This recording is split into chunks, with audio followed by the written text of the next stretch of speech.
स्वागत है साथियों आपका अपने YouTube चैनल स्टडी विथ उदय में। तो दोस्तों आज इस वीडियो में हम अध्ययन करेंगे साइकोलॉजी का एक इम्पॉर्टेंट टॉपिक जो है अधिगम, दोस्तों जिसको इंग्लिश में लर्निंग कहते हैं।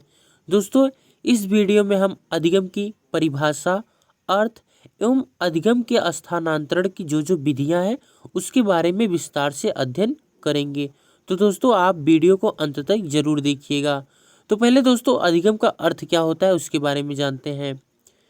प्रत्येक व्यक्ति अपनी दैनिक दिनचर्या में कुछ न कुछ नए अनुभव ग्रहण करता है।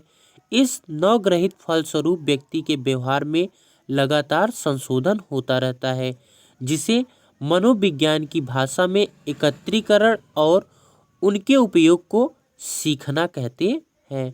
दोस्तों मनुष्य के प्रतिदिन के जीवन में कुछ न कुछ परिवर्तन आता है और जिसके थ्रू वो अपने पुराने विचारों में परिवर्तन करके नए विचारों को धारण करता है, वही क्या होता है, अधिगम या फिर सीखना कहलाता है। दोस्तों समायोजन की विभिन्न क्रियाओं के अनुभवों से उसके व्यवहार में निरंतर बदलाव आता रहता है। इस प्रकार दैनिक अनुभवों के सीखना या अधिगम कहा जाता है। अधिगम की प्रक्रिया सतत और जीवन पर्यंत चलती रहती है। अधिगम की जो तो प्रक्रिया होती है एक कंटिन्यू और लाइफ टाइम चलती रहती है।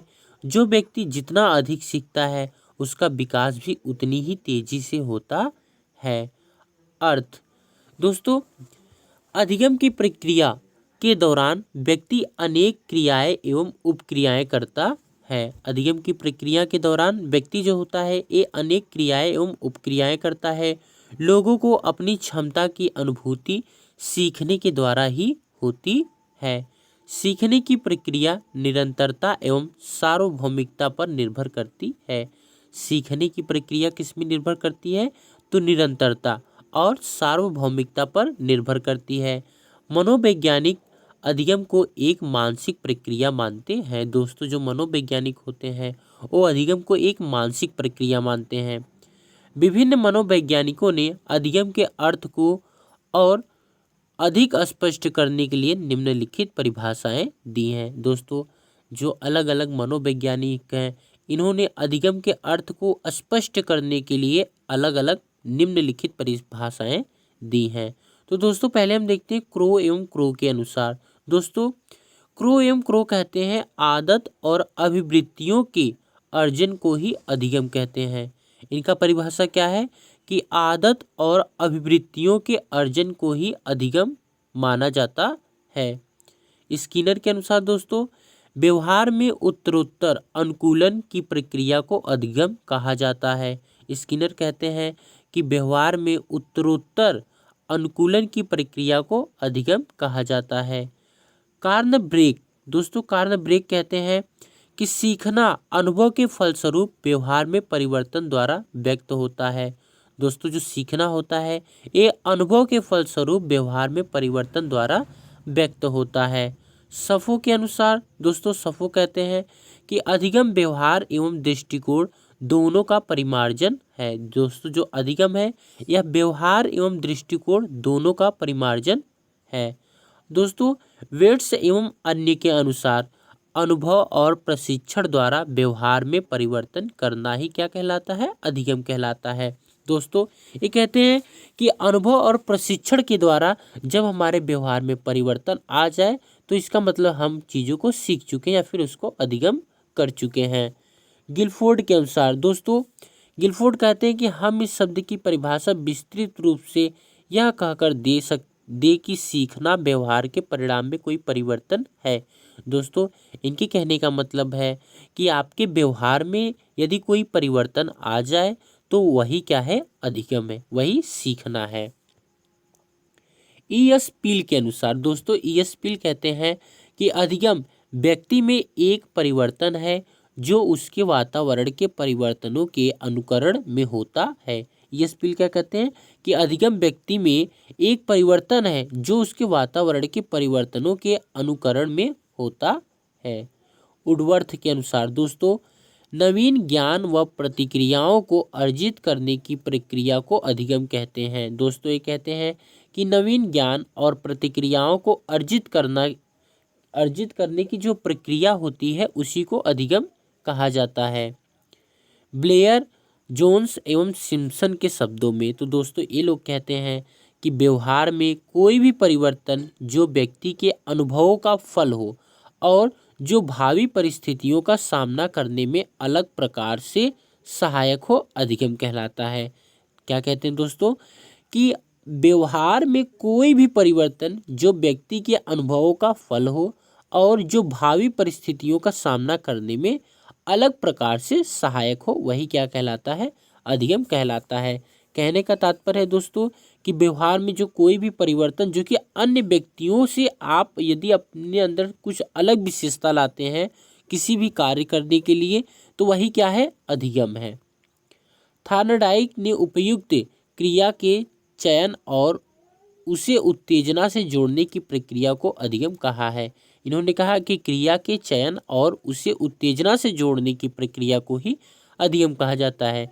तो दोस्तों उपरोक्त परिभाषाओं के आधार पर यह कहा जा सकता है कि बालक के व्यवहार में वांछित परिवर्तन ही अधिगम है। यह परिवर्तन पूर्व अनुभवों पर आधारित होता है जो अस्थायी या अस्थायी होता है। दोस्तों हम देखते हैं कि सीखने के स्थानांतरण के प्रकार, सीखने के स्थानांतरण के निम्नलिखित रूप।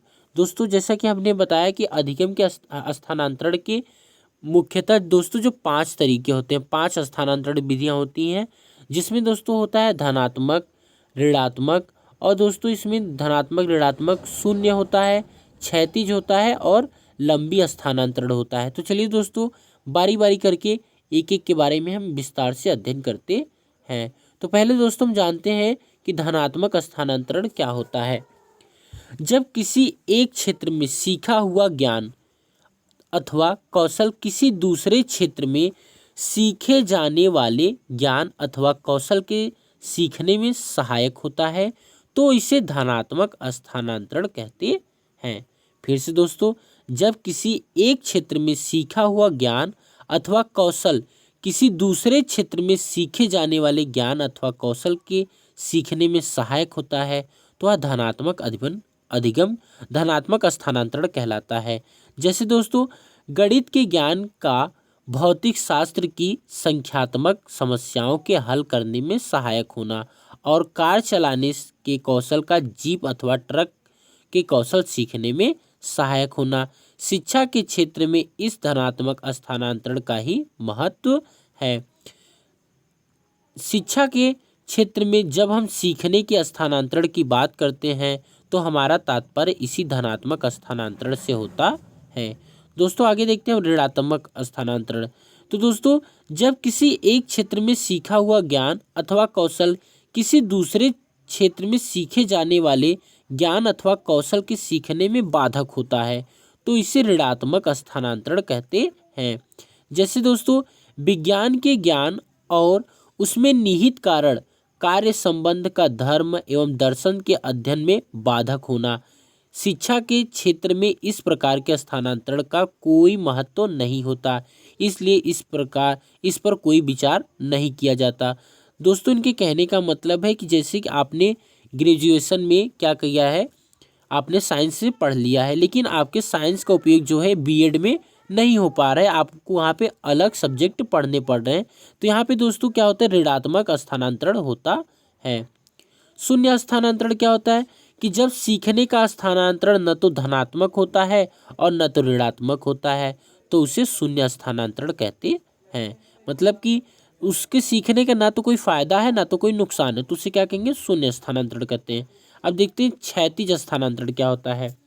तो जब किसी एक ही स्तर की कक्षा में किसी एक क्षेत्र में सीखा हुआ ज्ञान अथवा कौशल उसी कक्षा के किसी दूसरे क्षेत्र में सीखे जाने वाले ज्ञान अथवा कौशल के सीखने में सहायक होता है, तो इसे क्षैतिज स्थानांतरण कहते हैं। एक बार फिर से दोस्तों कि जब एक ही स्तर की कक्षा में किसी एक क्षेत्र में सीखा हुआ ज्ञान अथवा कौशल उसी कक्षा के किसी दूसरे क्षेत्र में सीखे जाने वाले ज्ञान अथवा कौशल के सीखने में सहायक होता है, तो उसे क्षैतिज स्थानांतरण कहते हैं। जैसे दोस्तों आप हिंदी पढ़ लिए और हिंदी पढ़ने के साथ साथ आप उसको संस्कृत भी पढ़ रहे हैं, तो इसका मतलब वो क्षैतिज स्थानांतरण है, क्योंकि हिंदी और संस्कृत काफ़ी मिलते जुलते होते हैं।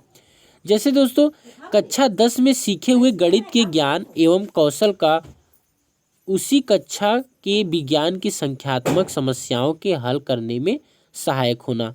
दोस्तों जैसे कि कह रहा है कि कक्षा 10 में गणित यदि आप सीखे हैं तो उसके ज्ञान एवं कौशल का उसी कक्षा के विज्ञान की संख्यात्मक समस्याओं के हल करने में सहायक होता है।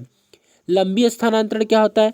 तो दोस्तों जब किसी पूर्व कक्षा में किसी एक क्षेत्र में सीखा हुआ ज्ञान अथवा कौशल उससे आगे की कक्षा में किसी क्षेत्र में सीखे जाने वाले ज्ञान अथवा कौशल के सीखने में सहायक होता है, तो इसे लंबी स्थानांतरण कहते हैं।